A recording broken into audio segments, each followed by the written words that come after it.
بسم الله الرحمن الرحيم واعتصموا بحبل الله جميعا ولا تفرقوا واذكروا نعمة الله عليكم إذ كنتم أعداء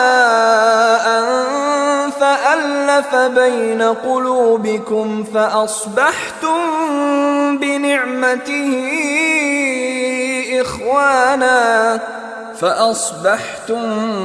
بنعمته إخوانا وكنتم على شفا حفرة من النار فأنقذكم منها كذلك يبين الله لكم آياته لعلكم تهتدون